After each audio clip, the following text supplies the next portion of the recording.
Hi, and welcome back to the next part of the series. In this case, we're gonna talk about Google Docs. Google Docs, if you go to the applications, you are gonna see it as Docs. So basically, this is the comparable version as using Microsoft Word, which in some computers you're gonna see it like this, or maybe like this other version in the Windows computers. Other computers you're gonna see it like this, and then if you have a Mac computer you're gonna see an application similar to this one, and that one is called Pages. Pages would look like this, but in the case of Pages, of course, you're gonna see that the title of the application is gonna end with that Pages. Unless the other person has a Mac or an iPhone, they will have this application installed. Otherwise, you have to make sure to save it in a different format, in a universal format for the program. In this case, it would be like exporting it to Word. Word would be the universal one in this case. And you want to do that. So if you're going to send it to someone and you're using a Mac and the Pages application, make sure that you change the termination to that word. Well, in this case it should be that docs. So let's go to the word. So word, next, and you can see that's the termination you need for the document. Okay, save, export, and then the other person will be able to use that universal format to do whatever they need to do if you have some writing here. Okay, let's keep moving on this. Now, going back to your Gmail account, you're on your Gmail account. Now go to the applications, Google Docs. We open the application, and the first thing you're gonna see are the templates. They have a variety of templates available for you to use. All the programs offer templates, and just like any other program, this one offers templates too. In this case, for resumes, if you're looking for a job, you can have your template already there. Letters, if you want to send a letter to someone. In personal stuff, maybe you just want to write a recipe or something else, that a hobby of yours. For work, there's project proposals, all kinds of things, meetings, notes, newsletters, and so you get the idea. So let's take a look at the meeting notes first. Let's say that we're gonna have a meeting regarding a book festival, for example. So in this case, I'll have to change the title over here first, which is gonna be the title of the document, and I'm gonna be say book festival.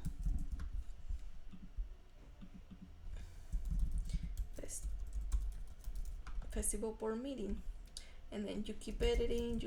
And as you edit, you might notice that everything, like this option over here, it's saving it automatically at 4 p.m. Let's say, look, it's saving automatically.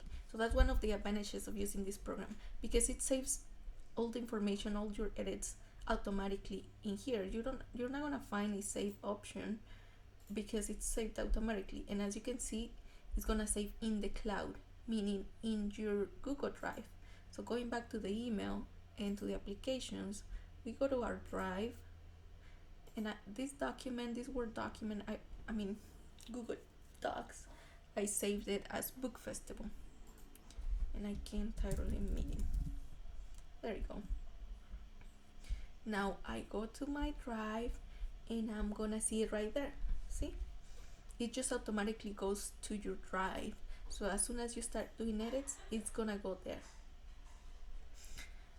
Now that the document is ready, it can be shared with other people. Just make sure what type of access you want to give them. Previously we talked about the access, and in this case you can see private only to me right now.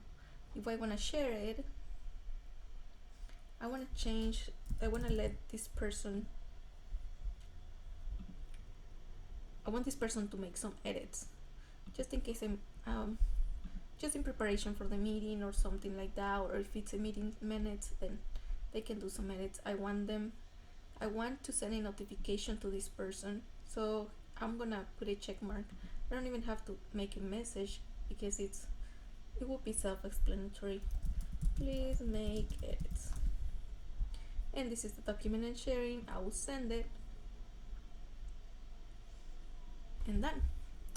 Now, if you're working on a document and there's multiple people working on this document, then one of the things you can do to check the work of the other person is, for example, let's say that I was assigned to the agenda and somebody else was assigned to the notes or things like that. It depends on the type of project that you have.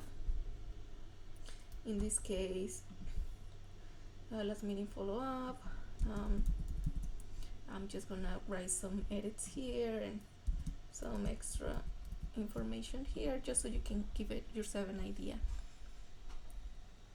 If you go to this option, last edit, you're gonna see the edit history.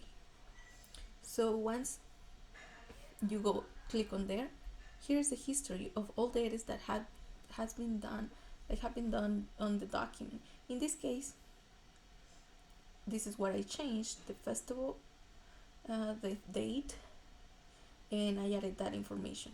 It tells you who made the edit and when and at what time they made the edit.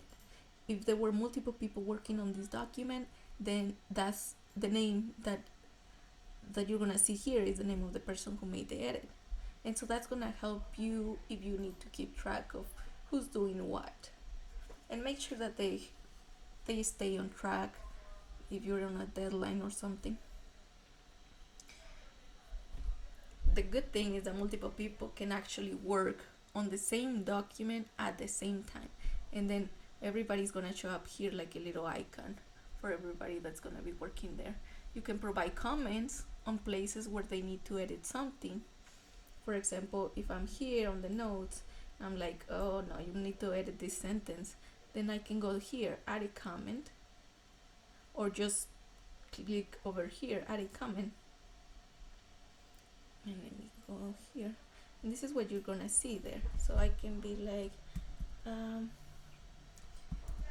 please paraphrase, or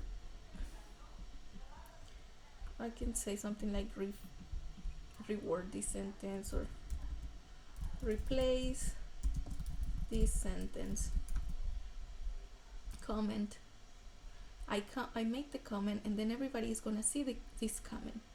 If they want to reply to my comment, then they can just reply here. Okay, somebody is gonna say, I'm gonna see the reply, and if I click over here, then that means that it's done. Okay, I replaced it already, it's done. So we completed that little task right there. Now these documents, as I already said, are automatically saved. So you don't have to worry. Every time you edit, it's gonna be saved. You can also have access to the simple tools on the right hand side if you need to. Like for example, the task option, maybe, okay, I was assigned to do the Facebook post, or if I had some tasks related to the notes, like complete the note section, then in this case I will be like, okay, I completed the note sections already, so done. And then I remove it from my task list. That's if you use your tasks for those kind of situations. Now another great thing about, I guess, using all these applications is like if you don't have the Word program in your computer, you can still edit the Word program. If somebody sends you, for example, go to my email and somebody send me the Word document or an Excel document, which we are gonna talk about in the next episodes. Now you're gonna see it like this. Somebody send it in a Word document. If I don't have the Word document installed in my computer, I can still edit it. If I click here, I can edit it using Google Docs. And I could also save it to my drive. For example, okay, I'm gonna save it to my drive now.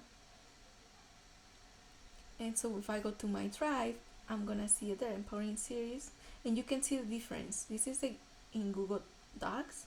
This is in Word. Now, if I double click on this, I cannot edit it yet. I have to click on Open with Google Docs in order to start editing this document. And for example, if I do that, okay, Open with Google Docs, then it just converts it to Google Docs. It doesn't affect anything really, because you can actually still download it as a Word document. You can see the termination here, it's in Docs. But once you can go to File, and once you go to Download, it gives you the option to go back to the Microsoft Word document that you can save, or different options here, but this is the universal way, so you can just save it, download it as that, and there we go. Now you can send that file to somebody else or share it, and if you share it, you can just give access to the person.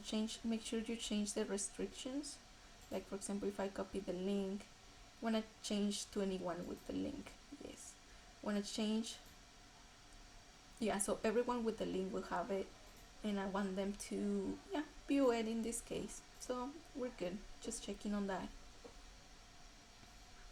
And there you go, that's all I have to share with the basics.